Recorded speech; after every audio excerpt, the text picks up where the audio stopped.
మన ఇద్దరి మధ్య ఒక మాట నిలబెట్టుకున్నాం. ఓకే. ఏమండి, ఈవిడేమో నన్ను 2 నిమిషాలు మాట్లాడమంది, నేనేమో 5 నిమిషాలన్నా మాట్లాడతానని అడుగుతున్నా. మా ఇద్దరి మధ్య బేరం కుదరటం లేదు. మాట్లాడేది ఎవరి గురించి? పవన్ కళ్యాణ్ గురించి. పవన్ కళ్యాణ్ గురించి మాట్లాడాలంటే 2 నిమిషాలు మాట్లాడటం కంటే చాలా థ్యాంక్స్ అండి, సంతోషం అని వెళ్ళిపోవచ్చు. అలా చేయనా సార్? 2 నిమిషాలు ఇక్కడ, 3 నిమిషాలు నాతో ఫోన్లో మాట్లాడరా? Okay sir. ఒకటి ఇప్పుడు ఇక్కడి నుంచి లెక్కేసుకోండి టైము, ఇందాకటి కాదు.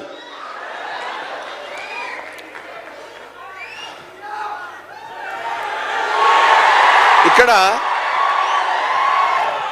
వాళ్ళు అలాగే అంటారు కానీ నేను 15 నిమిషాలు తీసుకుంటా టైం. నా సంగతి నాకు తెలుసు. పవన్ కళ్యాణ్ గారి గురించి నేను ప్రత్యేకంగా చెప్పాల్సిన అవసరం లేదు. ఆయన మానవత్వం పరిమళించిన మంచి మనిషి.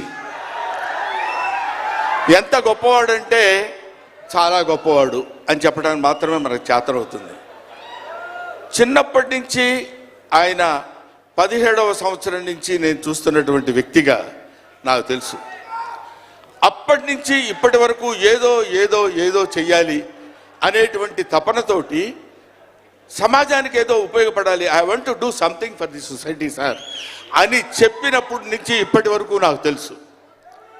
అప్పటి నుంచి ఇప్పటి వరకు ఎదురు లేకుండా తనంతట తను వేసుకున్నటువంటి బాటలో నడుస్తూ వెళ్ళాడు తప్ప ఎవరి బాటలో నడిచి వెళ్ళలేదు పవన్ కళ్యాణ్. మైండ్ తన బాటలో వస్తున్నటువంటి ముళ్ళు, అవాంతరాలు, కష్టాలు, సుఖాలు తనంతట తాను ఎదురు తిరిగి రొమ్ము విరిచి నడుచుకుంటూ వెళ్ళాడు తప్ప ఎవరు వేసుకున్న బాటలో వెళ్ళలేదు. ఆయన వేసుకున్న బాటలో 10 మందిని నడిపిస్తూ వచ్చాడు. ఒక్క మాటలో చెప్పాలంటే ఆయన ఒక స్వయం శిల్పి, తన్ను తాను చెక్కుకున్నటువంటి శిల్పి. హీస్ ఎఫర్ట్ పెట్టి కష్టపడి పైకి వచ్చిన వ్యక్తి కాదు, హీస్ డెస్టినేషన్. నాకు తెలిసి ఆయన జీవితం ఒక అద్భుతమైనటువంటి సౌందర్యవంతంగా కళాకృతిగా తీర్చిదిద్దినటువంటి వ్యక్తి. ఈయన దేవుణ్ణి ఎందుకు నమ్ముకున్నాడు అనేటువంటి ఆలోచన మనకు వస్తే, ఏదో ఒక మధ్యతరగతి కుటుంబంలో పుట్టినటువంటి వ్యక్తి అలా అలా తను తాను పెంచుకుంటూ వస్తే తెలియదు భగవంతుడు ఎక్కడ ఎలా తలుపు తిప్పుతాడో తెలియకుండా ఆయన తను ఎలా మలుపు తిప్పుకున్నాడంటే, ఈయన సినిమా యాక్టర్ ఏంటి, ఎవరితో మాట్లాడు, ఎటు పక్కన నిలబడతాడు, ఈయన సినిమా యాక్టర్ ఏంటి అని మనం అనుకుంటే, కాదురా నువ్వు సినిమా యాక్టర్ అయి తీరాలని చిరంజీవి గారు, సురేఖ గారి ప్రోత్సాహంతో అక్కడ అమ్మాయి ఇక్కడ అబ్బాయి అనే సినిమాలో యాక్ట్ చేశాడు. పోనీ యాక్ట్ చేశాడు, అలా అయిపోయింది. అయిపోయిన తర్వాత అంతటితో ఆగాడా? మళ్ళీ ఎందుకు తిరిగాడో ఈ పొలిటికల్ లైన్లో తిరిగాడు. ఇది ఆయన చేసుకుంది కాదు, ఇది ఒక డెస్టినీ ఆయన నడిపిస్తుంది. అలా తిరిగి తిరిగి తిరిగి లేచిన కెరటం గొప్పది కాదు, పడి లేచిన కెరటం గొప్పది. ఎంతమంది ఎన్నైనా అనుకోనివ్వండి, సముద్రం అంతా ఒక్కసారి ఎదురొచ్చి గుండెల మీద కొట్టినా సరే స్ట్రైట్గా నిలబడి చెప్పగలిగినటువంటి ఏకైక వ్యక్తి మా పవన్ కళ్యాణ్. ఆ రాయి అలా నిలబడి ఉంటుందంటే సముద్రం వచ్చి గుద్దుకొని వెనక్కి వెళ్ళిపోవాలి తప్ప అది కదలదు. అది ఆయన గొప్పతనం కాదు, దిస్ ఈజ్ ఆల్సో డెస్టినీ.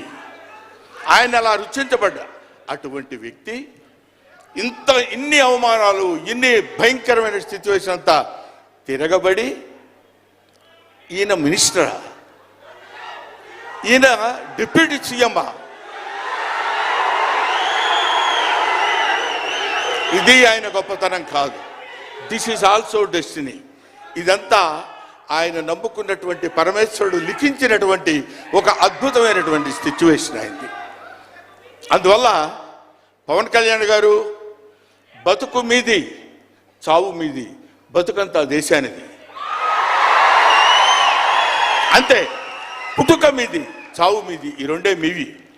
అలాగా తన ఎందుకండి ఆయనకి మేము ఎన్నోసార్లు చెప్పాం, మమ్మల్ని మామూలుగా నేను పెద్దవాడిని కాబట్టి డైరెక్ట్గా తిట్టలేక చిన్న మందలింపించినది.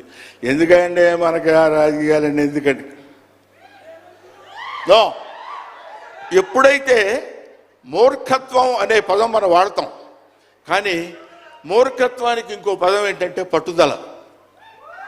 పట్టుదల ఉంటే ఏదైనా చేయగలం. నువ్వు నా దగ్గరికి రావద్దు సుమా, వెళ్ళు. పట్టుదల ఉంటే మనం ఏమైనా చేయగలం అని చెప్పడానికి మహానుభావులు ఎంతో మంది పట్టుదలతో పెరిగారు, పుట్టారు, పెరిగారు. ఒక లాల్ బహదూర్ శాస్త్రి పట్టుదల, ఎడం చేత్తో కుడి చేత్తో పుస్తకాలు పట్టుకొని ఎడని చేత్తో గంగానది ఈదుకుంటూ వెళ్ళి చదువుకున్నటువంటి దాదాసాహెబ్ ఫాల్కే అంబేద్కర్, ఆయన పట్టుదల. ఎంతమంది చెప్పినా వినకుండా నేను I want to know the truth అని చెప్పినటువంటి రమణ మహర్షి పట్టుదల, రామకృష్ణ పరమహంస పట్టుదల. వీళ్ళందరూ పట్టుదలతో పుట్టారు, పట్టుదలతో పెరిగారు కాబట్టే ఇవాటి వరకు ఇలా నిలబడగలిగారు. ఇప్పుడు నేను చెప్పేది, రేపొద్దున ఆయన ఎంత గొప్పవాడు అవుతాడనేది మనం నిర్ణయించడం మన చేతుల్లో లేదు. ఇవాళకి ఈ స్టేజ్కి వస్తాడని మనం అనుకోలేదు. ఇక తర్వాత ఏ శిఖరాలనైనా అధిరోహించబోతున్నాడో అది ఆయన చేతుల్లో లేదు, మన చేతుల్లో లేదు. సకల సృష్టి స్థితి రేఖాలుడైన భగవంతుడి చేతుల్లో ఉంది. కాబట్టి ఆ నిర్ణయించినటువంటి ఆ డెస్టినీని నమ్ముకొని వెళ్ళేటువంటి మనిషి కాబట్టి ఆ మహానుభావుడు ఇంకా ఇంకా ఇంకా ఎన్నో స్థితులకు వెళ్ళాలి, ఎన్నో స్థితులను అధిరోహించాలి అని మనం కోరుకుందాం. అధిరోహించి తీరుతాడు. అస్తు అస్తు అస్తు, శుభమస్తు. ఇది జరిగి తీరుతుంది, ఇది నిత్య సత్యం. చాలు. ఏవయ్యా, నువ్వు పొగట్టడానికి వచ్చావా ఇక్కడికి? పవన్ కళ్యాణ్ గురించి చెప్పడానికి వచ్చావా, లేకపోతే ఆయన గురించి గొప్పగా చెప్పడానికి, ఆయన పొగట్టడానికి వచ్చావా అనుకోవచ్చు. మీకు ఒక చిన్న విషయం చెప్తున్నాను. ఆయన సంవత్సరం క్రితం చూశాను, 1 year బ్యాక్ చూశాను, మళ్ళీ ఇప్పుడు చూస్తున్నాను. మధ్యలో ఒకసారి ఏదో ఒంట్లో బాగోలేదంటే మాత్రం చూశాను. ఆయనతో ఫోన్లో మాట్లాడింది లేదు, ఆయన గురించి నాకు తెలిసింది లేదు. మా ఇద్దరి మధ్య ఉన్నది స్నేహం కాదు, ఆత్మీయత. ఆత్మీయత వేరు, స్నేహం వేరు. ఆత్మలు కలిసేటువంటి ఒక అద్భుతమైనటువంటి సంబంధం మా ఇద్దరి మధ్య ఉంది కాబట్టి మనం చెప్తున్నాం. సరే, ఇక నీ సోది ఇది ఆపబోయా. చెప్పు హరిహర వీరమల్లు గురించి.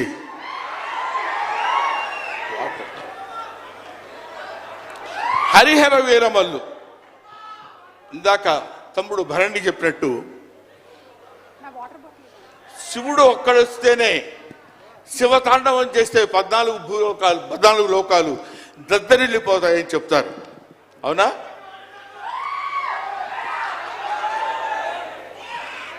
శివుడు త్రిశూలం పట్టుకుని తాండవం చేస్తే గడగడ గడగడగడ భూలోకం అంతా ఉణికిపోతుంది. అటువంటి శివుడు వస్తున్నాడు. విష్ణుమూర్తి సుదర్శనాన్ని వదిలితే ఎంతో మంది శిశుపాల నుండి సంహరించగలిగిన శక్తి ఉంది అతనికి. ఒకడు హరుడు, ఒకడు హరి. విష్ణుమూర్తి, శివుడు వీళ్ళిద్దరూ కలిసి వస్తున్నాడు. హరిహర వీరమల్లు పేరుతో వచ్చినటువంటి హరిహర.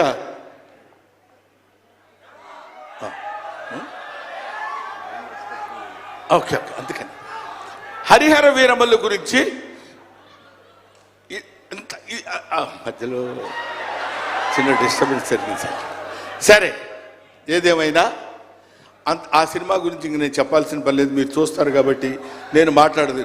ఎందుకంటే పవన్ కళ్యాణ్ గారి గురించి ఆవిష్కరించి ఆయన గురించి 2 ముక్కలు చెప్పాలని.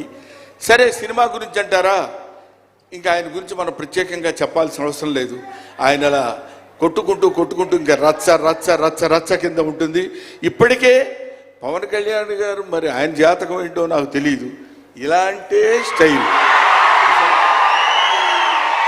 అప్పుడెప్పుడో ప్యాంటు మీద ప్యాంట్ వేసుకుంటే స్టైలు. ఆయన కారణ జన్ముడు కాబట్టి ఇంకా నన్ను అనవసరంగా వెనకాల జుట్టు పట్టుకొని లాక్కి వెళ్ళిపోయేటట్టుంది సుమ, మా అమ్మాయి. కాబట్టి I wish you all the best. ఎప్పటికైనా మీ ఒళ్ళో తలపెట్టుకుని ఎక్కెక్కి ఏడవాలని ఉంది పవన్ కళ్యాణ్ గారు. Thank you very much. మిమ్మల్ని ఇద్దరిని చూస్తే మాకు స్వామి నదికి పోలేదా సీన్ గుర్తొస్తుంది.